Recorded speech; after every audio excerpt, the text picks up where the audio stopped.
Hello साथीहरू, नमस्कार। के छ, सबैजना आरामै हुनुहुन्छ होला।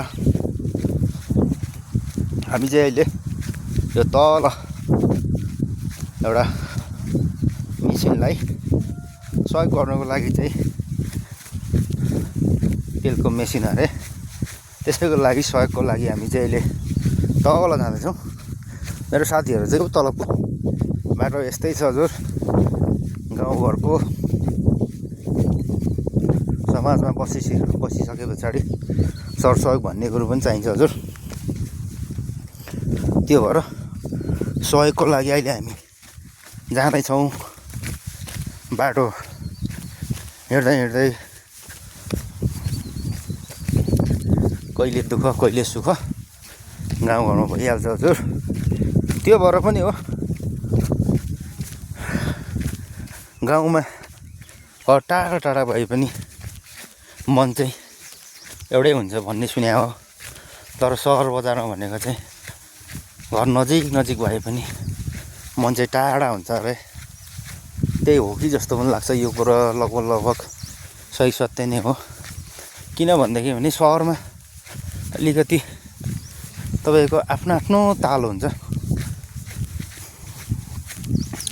सहर बजारमा आफ्नो मान्छेको बस सक्यो भन्ने हो भने ओल्लो रुमदेखि पल्लो रुम सुद्धा थाहा नहुने हुन्छ। तर गाउँघरमा भनेको चाहिँ ओल्लोदेखि पल्लो गाउँसम्म एउटा ल यस्तो सहयोग भनेर भन्यो भने लगभग सहयोगको लागि हिँड्ने गरिन्छ। यस्तै छ साथी हो गाउँघरको बसाइ। अब हुनु त तराईमा पनि यति बेला गर्मी भइरहेछ।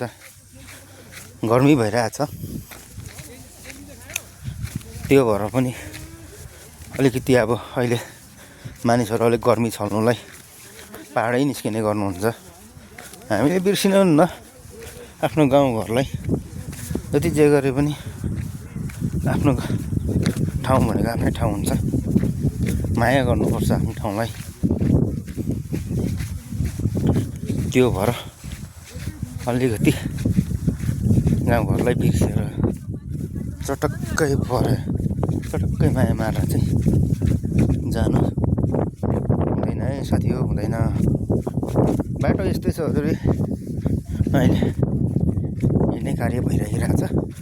हेरौँ यहाँ तल भन्दै थियो मेसिन कस्तो छ। मेसिन अगाडि ट्र्याक्टर अगाडि गइसकेको छ। अहिले साथीहरू अगाडि चलाउनुहुन्छ। मेरो साथीहरू हामीहरू चाहिँ मजाले पछाडि छौँ। त्यही पनि यस्तै सानोतिनो कुराहरूलाई यसो समेटेर एउटा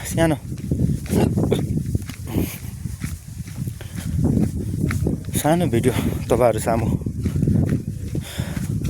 बनाउँ भनेर प्रयास गरिरहेको छु। हजुरहरूले साथ सपोर्ट माया दिनुहुन्छ भन्ने आश छ। अहिले चाहिँ हेरौँ कति टाढा रहेछ। अहिले हामी बसेको चाहिँ तपाईँको यो भोजपुरको माथि छौँ हामी। अलिकति लेकमा छौँ। लेकमा यस्तै हो, कुहिरो लाग्छ, पानी पर्छ।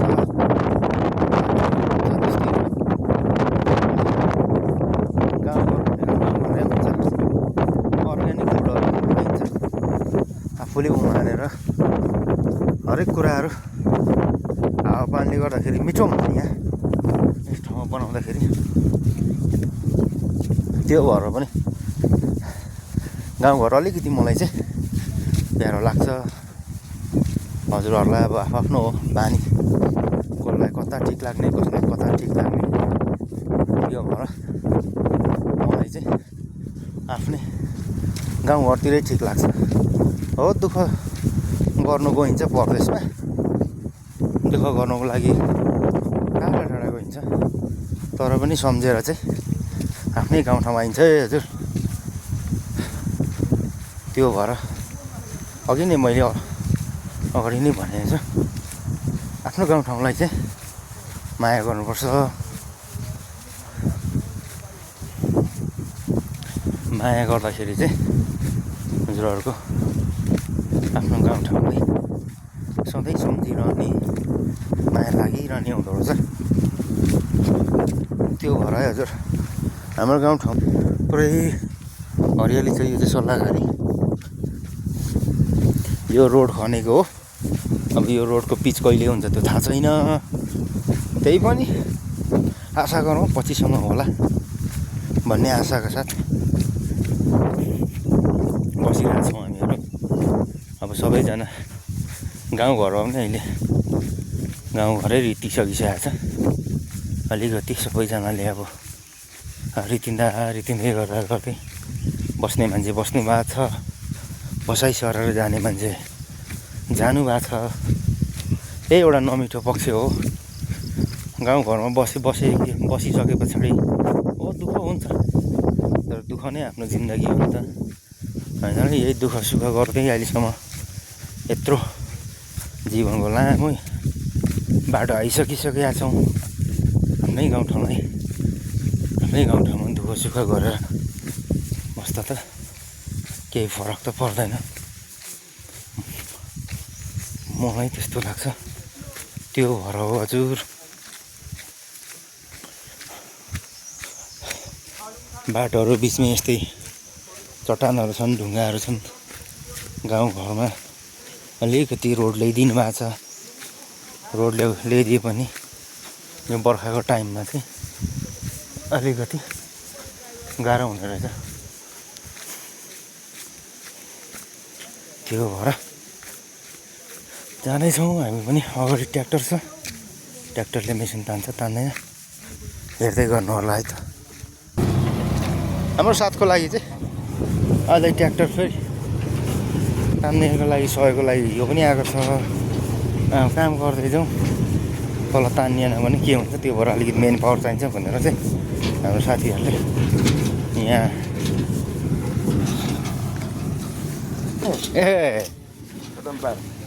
भने जडीबुडीको तेल निकाल्ने। हजुर यो उसिनेर निकाल्ने हो कि रक्सी पारेको हो कि यो चाहिँ नेपालमा खपत हुँदैन, यो बाहिर जाने हो क्या। अस्ट्रेलिया, अमेरिका, जर्मन जान्छ। यो चाहिँ बाहिर इन्टरनेसनल व्यापारीले लगेर बेच्ने हो। हामी चाहिँ काठमाडौँमा लगेर डिलरमा दिने हो कि। होइन आफ्नै गाउँठाउँको मालहरू त ठिकै हुन्छ त। आफ्नै गाउँठाउँमा यताउता पेलपाल गरेर त्यसलाई पछि गर्दा काम पायो काम पायो। म काम पायो केटाहरूले। तर झ्याउला हुन्छ नि। यहाँ हुन्छ नि हो तपाईँको यो काम गर्नु भने कि तपाईँको दाजुभाइ नि आस्मिनहरू अनि हाम्रो एकै ठाउँ देवाली हुन्छ। आस्मिन खड्काएर आस्मिनले उनीहरू अहिले बसेर गइसकेको छ र त्यहाँ। अरू गए तिनीहरू आस्मिनै गएको छैन विदेश हो पहिलाको बुढाहरू चाहिँ अहिले केटाहरूको खासै अब त्यो काम हुँदैन होइन। हाम्रो त्यो देवालीमा भेट्नु हो हामी खोटाङको काममा यहीँ गाउँमा एक्लै गरेको हाम्रो दाजुभाइ त धेरै त्यो गाउँमा पनि छ। डाँडा दुम्सिका खड्गा गाउँमा त 200 घर जति छ त्यहाँ टन्नै छ। भोजपुरको दाउमा निकै छ। बाबु ह्याङबुडोलाई त चिन्छ नि। चिन्छु। बाबु ह्याङबुडोले पनि मलाई जिम्मा लागेको थियो, तर त्यो बुढोको हिटरको भैँसी पङ्खामा राखेको छ क्या। धेरै ठुलो लगानीको हो त्यो बुढो चाहिँ। तर बुढोले चाहिँ के गरेको छ भने बाहिर विदेशी संस्था ल्याएर पैसा चाहिँ ल्याम्मै उताबाट खाएछ। 1 करोड रुपियाँ लाग्छ त्यो मिसिन दर्ता गरेको त्यो बुढोले। अनि पैसा चाहिँ उसले खाइको उताबाट त्यो विदेशी संस्थाबाट होइन। उसलाई त फाइदै फाइदा भयो। त्यो मिसिन झाऱ्यो भने काम पछि तेल निकाल्नु सकेन क्या। हिटरबाट त झर्दैन नि त। यो त तपाईँको अब दाउराबाट झार्ने चिज हो कि। अनि त्यो हिटरबाट नतातिने अनि आधी केजी जति झारेछ। अनि पछाडि मलाई फोन गरेर भाइ यो लैजाऊ कि लैजाऊ भने म दाइ म त यो कहाँ लगेर के गर्नु भने यो बुढो फेरि नै खोज्यो क्या। यो मेसिन कति पर्छ समथिङ? हामीले यो 10.5 मा झारेको अरे बुढोले चाहिँ। 10.5 लाख? र मैले चाहिँ अब अलिक घटाएर लगेँ। कति जति समथिङ? 7 लाख। 7.5 लाख है मेसिन पनि महँगै रहेछ नि त स्टिलको हो यो फलमको अनि थोरै वेट त धेरै होला नि त्यसो नि त मुनि फलम छ कि पिनमा चाहिँ ए फलम छ कि त्यसको त बेसमै गोलो यस्तो प्लेट हालेको छ क्या बेस प्लेट फलम हालेन भने चाहिँ तपाईँको के हुन्छ भने यो तलबाट पछि आगो लागेपछि त्यो स्टिल त दुलो पर्छ नि त फलम चाहिँ अलिक हुन्छ होइन त्यही भएर मुनि चाहिँ फलम हाल्दैछ यसमा सबै निकाल्न मिल्छ क्या तपाईँको च्याउ बख्ला आल्चादेखि लिएर तपाईँको चाहिँ यो के अरे बेसारको होइन तेलै तेलै सबै अब त्यो ऊहरूको चाहिँ उसिनेर रस निकाल्ने रक्सी जस्तो होइन त्यो आल्चा बख्लाको अनि यसमा तितेपाती सबै मिल्छ क्या तितेपातीको पनि बहुत जडी हुन्छ अरे भन्ने सुने हो तितेपातीको त महँगो छ नि तेल तपाईँको 8,000 रुपियाँ अनि यो हाम्रो हुन्छ है तितेपातीको तिप्लो हुँदैन एकदम तपाईँको गाढा हुन्छ क्या यसको तेल त्यसलाई कसरी त्यो तेललाई चाहिँ कसरी त्यो अब एकचोटि चाहिँ ऊ भित्र हाल्ने भाँडामा घमघुम अनि तपाईँको चाहिँ नि माथि एउटा ढक्कन लाउने अनि अर्को पल्लो उतापट्टि एउटा कन्भेसर भन्छ त्यो जाने जम्ने तेल जम्ने उतापट्टि हुन्छ त्यहाँ गएर जम्मा हुन्छ अनि तल झर्छ तितेपातीको चाहिँ फेरि माथि आउँछ पानी भन्दा होइन त्यो अर्को पटपटेको चाहिँ तल गएर बस्छ वेट हुन्छ पिनमा गएर बस्छ कि पानी चाहिँ माथि टकिन्छ त्यो तेल चाहिँ तल गएर बस्छ पिनमा ल ठिक छ यो ठाउँमा टावरै दिँदो रहेछ टावर पनि के अब त्यस्तै हो नि गाउँठाउँको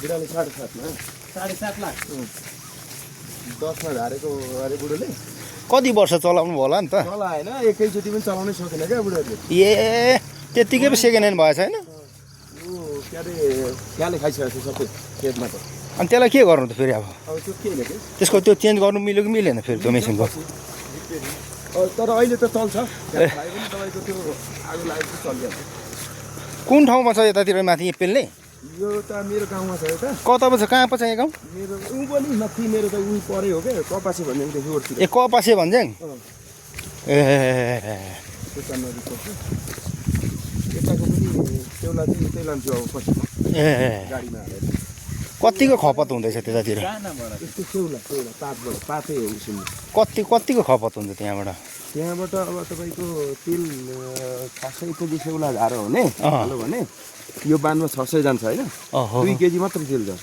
भन्नुको तात्पर्य यो चाहिँ के अब तितेपातीहरू कस्तो सेउला भन्नाले पटपटेको ए पातै सेउला पातै उसिन्ने हो क्या यस्तो अब हामी वस्तुलाई सोतर काटे जस्तै झ्याम्की झ्याम काट्ने अनि झ्याम्की झ्याम लाने अनि त्यो भाँडाभित्र खाँद्ने पानी हाल्ने होइन अनि मुनिबाट आगो लाउने उसिन्ने अनि त्यसको पसिना मात्रै झर्ने हो फेरि सेउला पाक्ने होइन त्यसको त्यो गुम्सेर तपाईँको पसिनाबाट थोपा थोपा झर्ने हो पात चाहिँ फेरि सेउला चाहिँ पछि फेरि निकालेर खाल्ने हो त्यसलाई त्यो फेरि त्यो मलको लागि प्रयोग गर्नु सक्यो मल हुन्छ लु ठिक छ व्यवसाय राम्रो पो थालेको रहेछ त्यहाँ खासै उता छैन कोही पनि अब यसो गरी खानु मिल्ने यसो होइन अब बसिरहनु भन्दा अब विदेशतिर जानुभन्दा नेपालमै होइन नेपालमै आफ्नै देशमा यसो अब विदेशमा गयो भने अर्काको दास हुनुभन्दा यहाँ आफू त आफै मालिक भयो त्यो त त्यही हो अरूलाई रोजगार पनि दिन सक्यो विदेशमा गएर अर्काको दास बनेर काम गर्नुभन्दा एकदम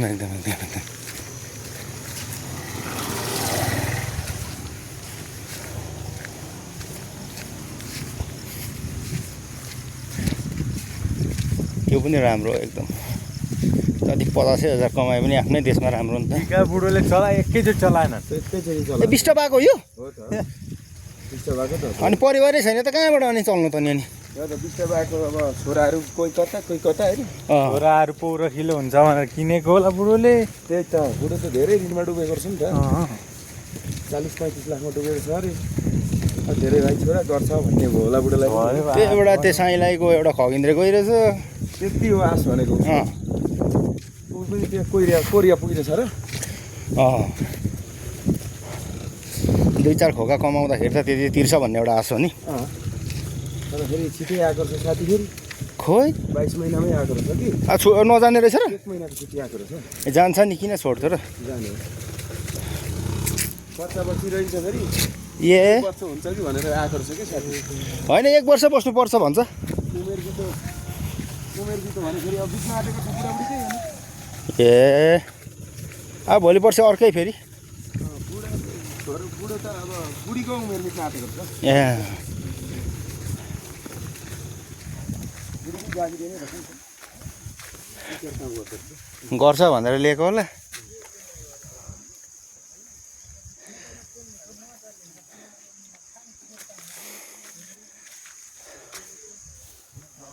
ल त साथीहरू मेरो साथीले अहिले नयाँ काम थाल्नु भएको छ यो कामको लागि हामी अहिले सघमा आएका छौँ त्यही भएर यो मेसिन हो यो मेसिनको लागि चाहिँ अहिले भिडियो नक्सिनु भनिरहेको छ त्यो भएर तपाईँको नेक्स्ट मेरो भिडियोमा फेरि भेटिन्छु हस् त